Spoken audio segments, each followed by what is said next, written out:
заготовке обязаны увидеть деталь. Здравствуйте, уважаемые подписчики и гости канала. В прошлом видео, где я делал мячик для выкручивания заломыша вот с такого натяжника, или натяжителя, или, как вы говорите, тальрэп, ну, там я смотрю крюк-кольцо. Теперь, делал я, в общем, делал и не доделал. Давайте доделаем. Что для этого надо? Для этого надо кругляк на 42, так как диаметр обломанного этого кольца с резьбой 42. Поэтому беру кругляк на 42, резьба 16, протачиваю нужную длину на 16. Немножко не достает резец, мешает пиноль задней бабки. Вообще вылет большой старайтесь не делать. Если отрезной, то 1,5 диаметра, и не надо большие вылеты, лишние вибрации. Старайтесь работать по минимуму, или как это назвать, но вы меня поняли. Так, проточил на 16. Теперь диаметр прутка 42. И нам нужно сделать подобие шара. Нет, я вас обманываю. Нам нужно сделать подобие шара. Диаметром 42 миллиметра. Поэтому ставим. Я буду делать шар отрезной. Кто на что гораст, у кого есть специальные резьбы, там можно из отрезного, когда делаешь галтельный, им делать.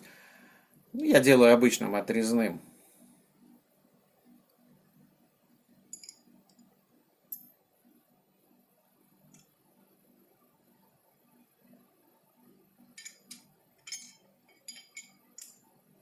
Это я сейчас выровнял переднюю режущую кромку по оси. Патрон задняя бабка. По оси станка. Итак, отмеряем 42 миллиметра. И подрезаем примерно до тех же 16-18, вот так вот.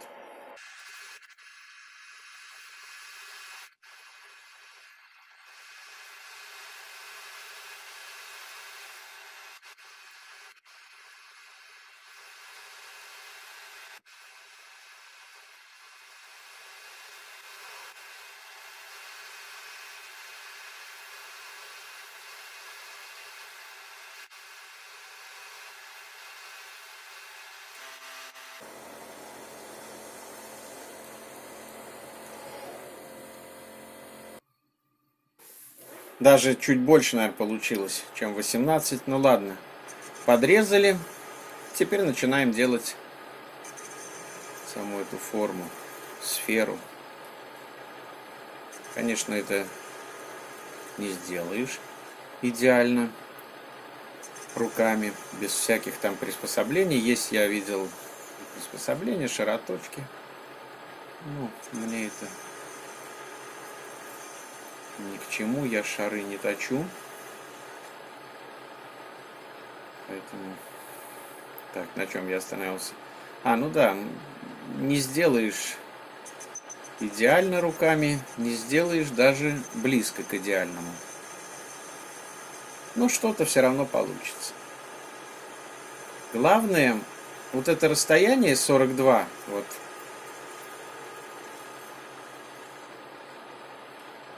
не уменьшайте, иначе ваше подобие шара будет приплюснутым.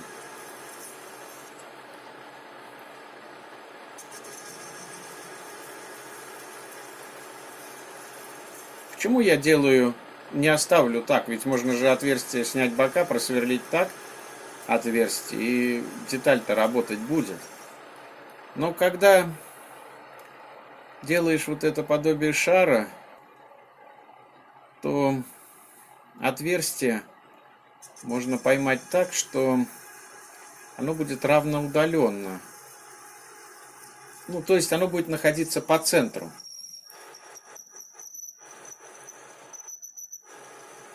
Но у меня в этот раз получится. И поэтому я вам покажу все это. Извините за ваше потраченное время. Я здесь специально не ускоряю, чтобы показать весь этот процесс, как он был один к одному. На 250 оборотах я это делаю. И то немножко все это подгорает. Можно и эмульсию, но сейчас ее лить уже поздно, потому что напайка нагрелась, могут пойти микротрещины или макро.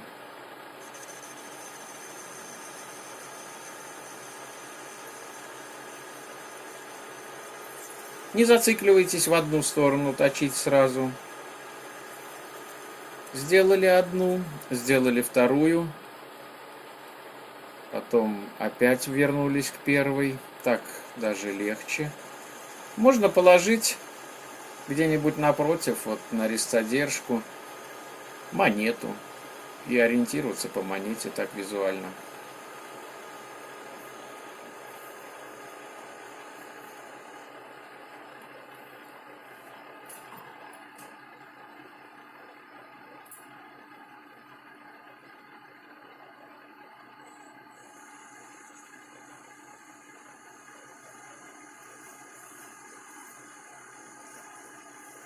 Вообще так процесс мне этот нравится. Вообще мне нравится токарка.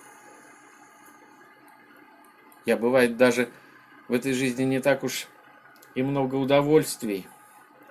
Когда-то сильно увлекался рыбалкой. Ну, я имею в виду на удочке, на спиннинге. Всю жизнь люблю футбол.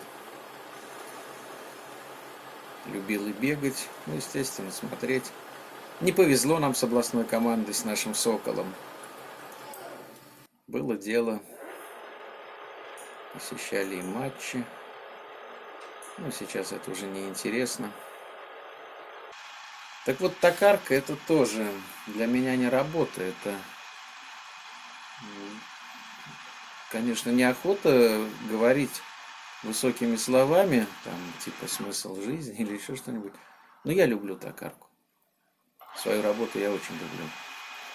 Как я работаю там? Конечно, я не лезу в мастера в какие-то, не учу. Напомню, что мой канал, он не для обучения, это просто дневник. Обучаться можно и у грандов этого дела. Но токарку я люблю. Я, бывает, даже, знаете, на рыбалке сижу, а думаю о станке. Вот такие дела. Помню, просили выточить шар. Ну да, есть видео у меня, где я делал дорн для пробития втулок на КамАЗ, это прошлый год. Выточи шар, мне говорили. Я говорю, я не могу выточить шар идеально, так, как вы требуете. На что, знаете, наверное, у каждого из вас на работе есть такая старая гвардия, которая говорит, ну деды же точили вон. А то, что точили деды, это все же ведь есть у нас. Там на станках алюминиевые шарики, подобие навинчены. В общем, я не поленился, с этим человеком пошел, показал ему эти все шары. Алюминиевый. Алюминий-то обрабатывается намного легче. И человек просто убедился, что то, что точили деды, тоже далеко от идеала. Поэтому, мне кажется, прежде чем сказать, что а вот раньше, давайте подумаем, а что раньше? А если каждое поколение скажет, а вот раньше? Представьте, деды ваши скажут, а вот раньше. Деды ваших дедов скажут раньше. Мы же придем в пещеру к каменному топору. Тем-то уж не на кого будет ссылаться. Так, что-то сегодня я на философию какую-то потянуло меня. Так, резьбу я нарезал. Вот левую. Не очень-то она красивая получилась. Боялся долбануться я в центр. Резал на 400 оборотах. Или, может, даже я неправильно указал, может, на 315. Ну ладно, напильником пригладил. Главное, что не прослаблено. Теперь еще немножко подкорректируем эту сферу, и можно смело отрезать. Привычка у меня трубы есть такие разного диаметра. Вот я делаю так. Сталь это позволяет, чтобы не дорезать. Согнул, и она отваливается.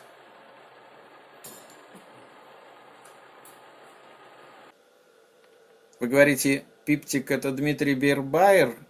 Правильно я, надеюсь, назвал фамилию? Тогда я тоже дам название этому хвостику остающемуся. Шпинек. Вот, пусть это будет шпинек. Так, теперь мы берем то, что получилось, и уже зажимаем вот таким образом. Можно использовать параллельки, чтобы это все было параллельно патрону, торцу патрона. А можно визуально на глаз вот так подбить. Напоминаю, это натяжник. Это не какая-то растяжка там с какого-нибудь авианосца. Это просто держит. Или я не знаю вообще. Ну, мне сказали натяжник барабана.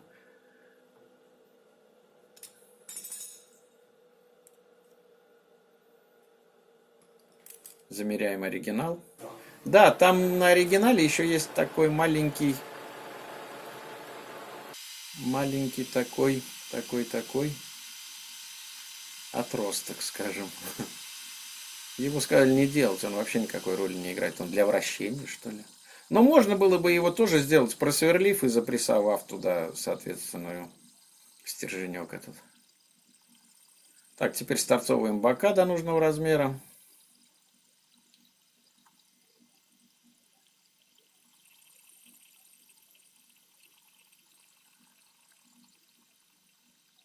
В предыдущем видео я, конечно, не ведусь на комментарии типа, что плагиат, посмотрел меха мозга.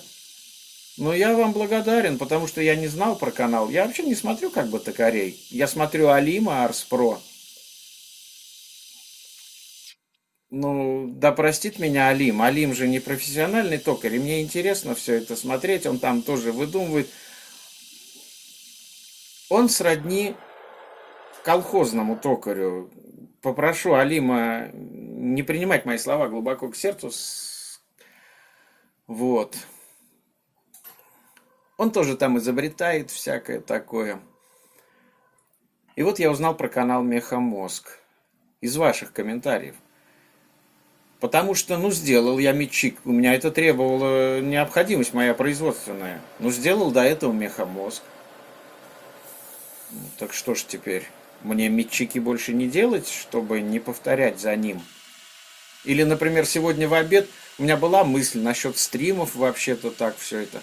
Сегодня я пришел в обед, включил канал, ну, страницу YouTube открыл, и вдруг вижу, что идет стрим на канале Петров Слава. А у меня была мысль тоже насчет стримов. Так что ж теперь, если я сделаю стрим, значит я повторяю за Славой? Знаете, вот если все токаря будут что-то делать и выкладывать, то все мы будем повторяться, потому что, например, в колхозе одна работа, ну, она же похожая, одинаковые детали. Поэтому какой там плагиат? Каждый делает свою работу. Так, одну часть я сторцевал, просверлил. Теперь на это же сверло одеваю. Это для того, чтобы легче выставить. Одеваю на это же сверло и зажимаю вторую сторону.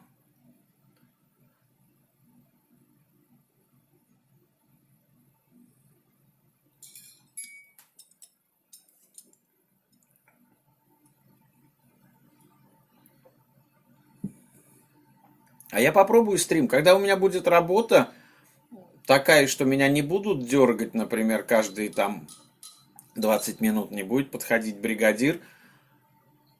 Мне это интересно. Опять же, это прямое общение со зрителем. Да вот штуцера буду скоро точить. Партию. Можно будет и поболтать.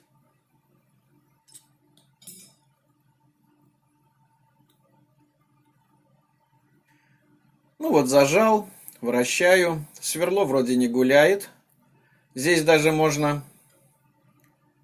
включить будет прямо на сверле. Ну, конечно, если это установлено немножко с отклонением, то сверло может разлететься. Прошу это учесть. Тех, кто будет повторять за колхозником.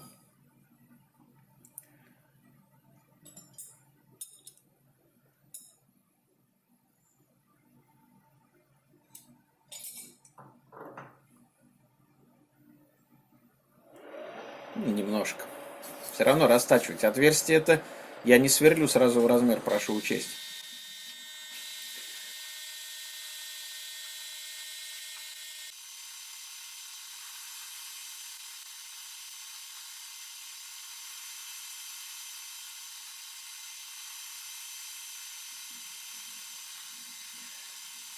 Отверстие можно сделать и на последнем этапе, но с отверстием меньше торцевать.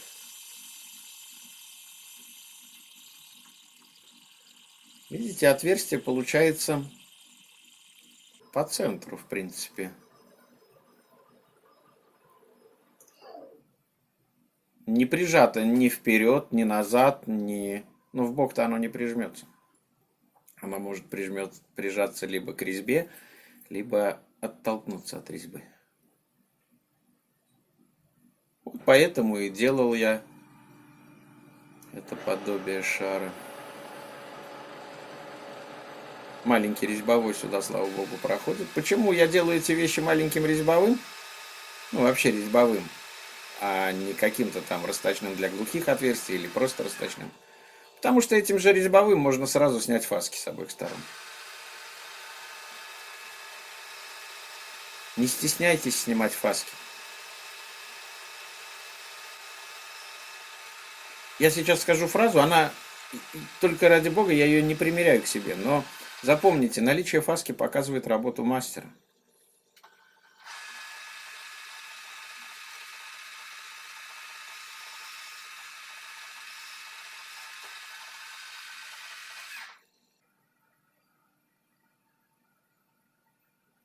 Ну вот, собственно, и все.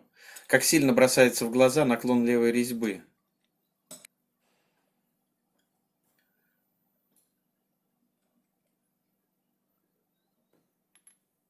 Вот видите, там такая хреновина приделана. Я спросил комбайнера, он говорит, ее не делай. Ну, баба с возу кобыли легче. Смотрите, практически везде 10 миллиметров. Стенка. Можно, конечно, придраться к чему-нибудь, но я бы этого делать не стал. А на этом у меня все. Пишите ваши комментарии. До свидания. Всем удачи.